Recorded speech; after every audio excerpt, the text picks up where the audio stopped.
Parotid gland is the largest salivary gland, and it is having a Stenson's duct. That Stenson's duct where it is opening. The Stenson's duct of the parotid is actually opening opposite the upper second molar in the vestibule of the mouth, in the vestibule of mouth. So you are having these questions like parotid gland is the largest salivary gland, and it is having a Stenson's duct of parotid, which will be actually opening opposite the upper second molar in the vestibule of the oral cavity. And there are some more details. See, we are going to take a section of the parotid area now. So which section you are taking? It is this kind of a section, maybe you can say a transverse section. So we are taking a transverse section of the parotid gland now. Yes, to see the relations of the parotid gland. Parotid means around the ear. Parotid, around the ear. So let's do it. As you have taken this section, which is kind of a transverse section, what will be deeper to that? Deeper to that will be the pharynx. And what is anterior to the parotid gland? The mandible bone. And what is behind the parotid gland? The mastoid bone. Understand the relation. If you have taken a section, what will be deeper to the parotid gland? The pharynx. And what will be behind that? The mastoid bone. And what will be in front of that? The mandible bone, because mandible bone is here. So mandible bone is anterior. Yes, ramus of mandible. And what is posterior? The mastoid process. There some muscles are attaching. So that kind of a relation. Yes. Can you see them, the bones which you are talking about? Yeah, bones we'll see, but you have to magnify this area. So we need to magnify the area. Yes, you see here. You will find that this is the mandible, ramus of mandible. If you say this is ramus of mandible, I think this is the parotid gland here. Yes, that is the parotid gland here. Now, if you say this is the parotid gland here, I think it is related to the ramus of mandible anteriorly. Yes, and do you remember ramus of mandible is having attachment of masseter on the lateral surface and medial pterygoid on the medial surface. So this is the ramus of mandible bone and sandwich between masseter muscle on the lateral surface, insertion of masseter, and medial pterygoid inserted on the medial surface of the mandible. So this is the parotid gland. What is the other relations of parotid gland posteriorly? If we say posteriorly, then we have a other bone. And what is that other bone? Actually, there will be the mastoid bone. If you say behind that will be some mastoid bone, fine. What will be attaching to mastoid bone? You know, a muscle. Which muscle? That was sternomastoid muscle. Sternocleidomastoid, yes. And one more, posterior belly of digastric. Posterior belly of digastric. You mean to say like the ramus of the mandible, this is also sandwich the mastoid bone? Yes, mastoid bone is sandwich because on the lateral side you have the sternocleidomastoid insertion, and on the medial side you have posterior belly of digastric attaching to mastoid bone there. So these are the bones. What about the other relations? Some artery veins. Artery veins you want to discuss, a nerve also. So let us do one thing first. We will rub it off. Whatever we have drawn, we'll rub it off. So you'll rub it off to see the other things. Yes. What are the other things? See one artery passing in relation to the parotid gland. Which artery? External carotid artery. And a vein also, it is behind the mandible, so retromandibular vein. So now you are talking about some vein behind the mandible. Which vein is behind the mandible related to the parotid? Actually, it is not related. It is passing through the parotid gland. Passing through the parotid gland. Yes. Okay, who is passing through the parotid gland? See here. As you find this vein. Which vein? You will see this vein. What is this vein? This is a vein which is behind the bone mandible. Where is mandible bone? It is here. So this is mandible bone. So it is behind the mandible bone. So you will call this vein as the retromandibular vein passing through the parotid. Where is parotid gland? This is the parotid gland.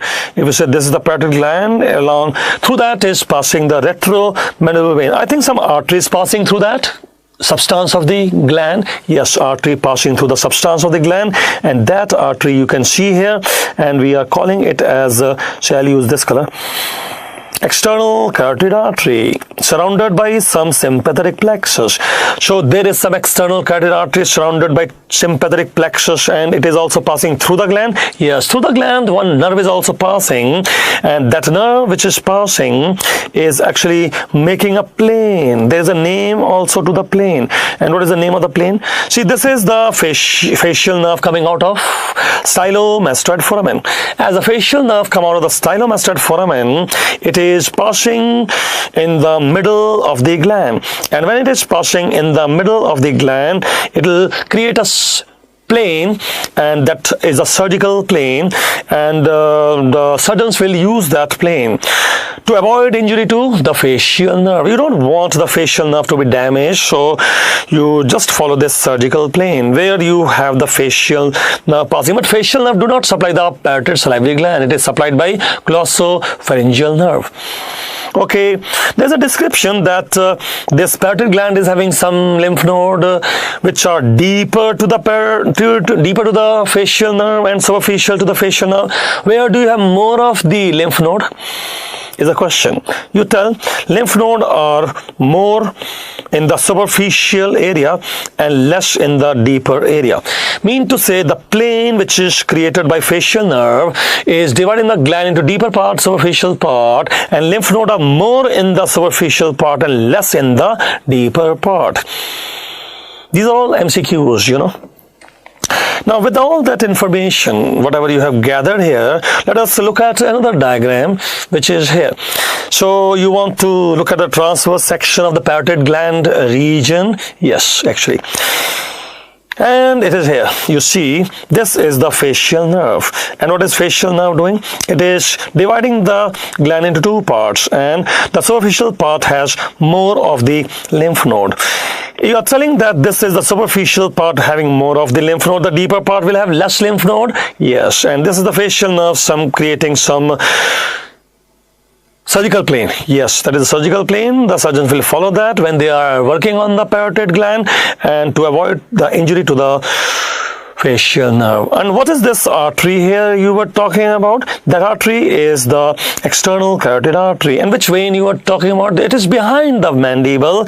So because it is behind the mandible, we are calling it as retromandibular vein. Actually, the mandible shaft, this ramus is there. If this is the ramus of the mandible, then which muscle is on the lateral side? That is the masseter on the lateral side. And what is on the medial side? Medial is medial. What is that? That is the medial pterygoid. So ramus of the mandible is sandwiched between medial pterygoid medially and the masseter laterally. Then what is the bone which is posterior relation? If you talk about the bone which is posterior relation, we'll see this is the mastoid process. And what is attaching to mastoid process? Posterior relation, the parotid. You'll find that there is a muscle which is attaching to the lateral side. What is that? Sternocleidomastoid. And what about the one which is on the medial side? That is the posterior belly of the digastric. Posterior belly of the digastric on the mastoid bone. Now, what did you say is the medial relation of the parotid gland? That was the pharynx. Now you have to look at a styloid apparatus which is related to the parotid gland here.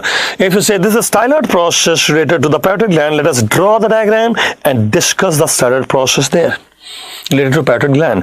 And when you're drawing the diagram, you should also understand that this parotid gland, yes, is giving the Stenson's duct of parotid, yes, is piercing the buccinator muscle in the cheek to open opposite the upper second molar. In that process, it will be passing lateral to the masseter muscle. You mean to say this is a parotid gland and the Stenson's duct is passing lateral to the masseter muscle. If I clench the teeth, you can feel the duct. So parotid gland is sending the duct, Stenson's duct, and lateral to masseter. When I clench the teeth, feel the duct, and then it will puncture the buccinator cheek muscle to enter upper second molar, opposite upper second molar. So this is the parotid gland, which is passing lateral to the masseter muscle, inserted to the ramus of the mandible. You clench the teeth and it is contracting, and you can feel the parotid duct. Now it is puncturing through the buccinator muscle, and then it is opening into the vestibule of the mouth, upper second molar, isn't it? Yes, that is the point. You actually have to draw the diagram, the relation of parotid. Yes. Okay, I think medially was pharynx. Yes, medially was pharynx. And the anterior bone was the ramus of mandible. Yes, ramus of mandible. And then you have seen there is one muscle which is on the outside. That was the masseter muscle. And then there was one muscle on the inside. That was the medial pterygoid. Now, if you say so, there was some other bone also which is posterior related. Yes, that bone which is posterior related is the mastoid bone. Mastoid bone, what is attaching laterally? Actually, it was a muscle which we are calling as the sternocleidomastoid. And what is on the medial side? Actually, it is the posterior belly of digastric. But we are basically going to talk about styloid apparatus here.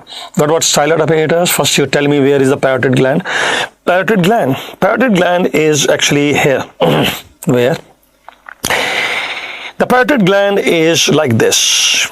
Means it is having some anterior end and a medial end, and it has a posterior end. Angle, yeah, you can say angle, anterior angle and the medial angle and the posterior angle. So there will be three surfaces. Yes, there is the outer surface, and this is the lateral surface, you can say, and then there is the anteromedial surface, and posteromedial surface, So there is some lateral surface, and then there is some anteromedial surface where you have the ramus of the mandible. Yes, and then you have the posteromedial surface where you have the mastoid bone. Yes, but related to, and this is the posteromedial surface related to mastoid bone. Yes, but it is also related to the styloid apparatus. What about that?